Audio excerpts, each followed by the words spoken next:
El libro de los mártires, por Juan Fox.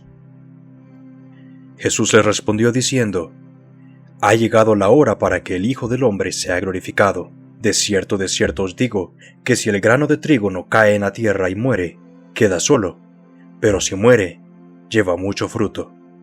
El que ama su vida la perderá, y el que aborrece su vida en este mundo, para vida eterna la guardará. Antes les llamaban nazarenos, después cristianos. Hoy no saben ya cómo llamar a cada grupo, hay tantos. Antes al mirarles se decían: ved cómo se aman. Hoy al contemplarnos se repiten, ved cómo se separan. ¿Quién sabrá quién de ellos tiene la verdad? Capítulo 1. La historia de los mártires cristianos, hasta la primera persecución general bajo Nerón. Cristo nuestro Salvador, en el Evangelio de San Mateo, oyendo la confesión de Simón, el cual, antes que todos los demás, reconoció abiertamente que él era el Hijo de Dios. Por ello lo llamó Pedro, y en esa roca edificaría su iglesia con tal fuerza que las puertas del infierno no prevalecerían contra ella. Y con estas palabras se deben observar tres cosas. Primero, que Cristo tendría una iglesia en este mundo. Segundo, que la misma iglesia sufriría una intensa oposición, no solo por parte del mundo, sino también con todas las fuerzas y poder del infierno entero. Y en tercer lugar, que esta misma iglesia, a pesar de todo el poder y maldad del diablo, se mantendría. Esta profecía de Cristo la vemos verificada de manera maravillosa, por cuanto todo el curso de la iglesia hasta el día de hoy no parece más que un cumplimiento de esta profecía. Primero, el hecho que Cristo ha establecido una iglesia no necesita demostración. Segundo, con qué fuerza se ha opuesto contra la iglesia príncipes, reyes, monarcas, gobernadores y autoridades de este mundo. Y en tercer lugar, cómo la iglesia, a pesar de todo, ha soportado y retenido lo suyo. Es maravilloso observar que tormentas y tempestades ha vencido, y para una más evidente exposición de esto he preparado esta historia con el fin, primero, de que las maravillosas obras de Dios en su iglesia redunden para su gloria, y también para que al exponerse la continuación e historia de la iglesia pueda redundar ello en mayor conocimiento y experiencia para provecho del lector y para la edificación de la fe cristiana.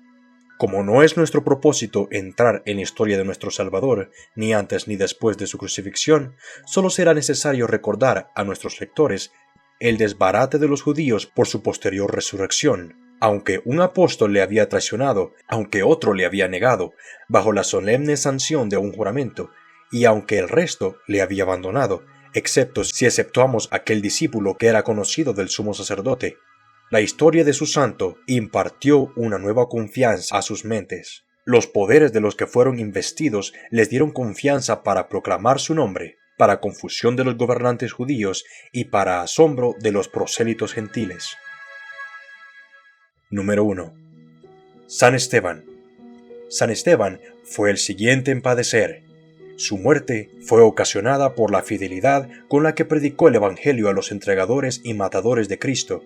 Fueron excitados ellos a tal grado de furia que lo echaron fuera de la ciudad, apedreándolo hasta matarlo. La época en que sufrió se supone generalmente como la Pascua posterior a la de la crucifixión de nuestro Señor y en la época de su ascensión en la siguiente primavera. A continuación se suscitó una gran persecución contra todos los que profesaban la creencia en Cristo como Mesías o como profeta. San Lucas nos dice de inmediato que en aquel día se hizo una grande persecución en la iglesia que estaba en Jerusalén, y que todos fueron esparcidos por las tierras de Judea y de Samaria, salvo los apóstoles. Alrededor de 2000 cristianos, incluyendo Nicanor, uno de los 7 diáconos, padecieron el martirio durante la tribulación que sobrevino en tiempo de Esteban. Número 2. Jacobo el Mayor. El siguiente mártir que encontramos en el relato según San Lucas, en la historia de los Hechos de los Apóstoles, es Jacobo, hijo de Zebedeo, hermano mayor de Juan, y pariente de nuestro Señor, porque su madre Salomé era prima hermana de la Virgen María. No fue hasta 10 años después de la muerte de Esteban que tuvo lugar este segundo martirio. Ocurrió que tan pronto como Herodes Agripa fue designado gobernador de Judea, que con el propósito de congraciarse con los judíos, suscitó una intensa persecución contra los cristianos, decidiendo dar un golpe eficaz y lanzándose contra sus dirigentes. No se debería pasar por alto el relato que da un eminente escritor primitivo, Clemente de Alejandría. Nos dice que cuando Jacobo estaba siendo conducido al lugar de su martirio, su acusador fue llevado al arrepentimiento, cayendo a sus pies para pedirle perdón, profesándose cristiano y decidiendo que Jacobo no iba a recibir en solitario la corona del martirio. Por ello, ambos fueron decapitados juntos. Así recibió resuelto y bien dispuesto el primer mártir apostólico aquella copa, que él le había dicho a nuestro Salvador que estaba dispuesto a beber. Timón y Parmenas sufrieron el martirio alrededor del mismo tiempo, el primero en Filipos y el segundo en Macedonia. Estos acontecimientos tuvieron lugar el 44 después de Cristo. Número 3. Felipe. Nació en Betsaida de Galilea y fue llamado primero por el nombre de discípulo. Trabajó diligentemente en Asia Superior y sufrió el martirio en Heliópolis, en Frigia. Fue azotado, echado en la cárcel y después crucificado en el 54 después de Cristo. Número 4. Mateo. Su profesión era recaudador de impuestos y había nacido en Nazaret. Escribió su evangelio en hebreo, que fue después traducido al griego por Jacobo el Menor. Los escenarios de sus labores fueron Partia y Etiopía, país en el que sufrió el martirio, siendo muerto con una alabarda en la ciudad de Navada en el año 60 después de Cristo. Número 5. Jacobo el Menor. Algunos suponen que se trataba del hermano de nuestro Señor por una anterior mujer de José. Esto es muy dudoso y concuerda demasiado con la superstición católica de que María jamás nunca tuvo otros hijos más que nuestro Salvador. Fue escogido para supervisar las iglesias de Jerusalén y fue autor de la epístola adscrita a Jacobo o Santiago en el canon sagrado. A la edad de 99 años fue golpeado y apedreado por los judíos y finalmente le abrieron el cráneo con un garrote de batanero. Número 6. Matías. De él se sabe menos que la mayoría de los discípulos. Fue escogido para llenar la vacante dejada por Judas, fue apedreado en Jerusalén y luego decapitado. Número 7. Andrés. Hermano de Pedro. Predicó el evangelio a muchas naciones de Asia, pero al llegar a Edesa fue prendido y crucificado en una cruz cuyos extremos fueron fijados transversalmente en el suelo, de ahí el origen del término de cruz de San Andrés. Número 8. San Marcos. Nació de padres judíos de la tribu de Leví. Se supone que fue convertido al cristianismo por Pedro, a quien sirvió como amanuense y bajo cuyo cuidado escribió su evangelio en griego. Marcos fue arrastrado y despedazado por el populacho de Alejandría, en la gran solemnidad de su ídolo Serapis, acabando su vida en sus implacables manos. Número 8.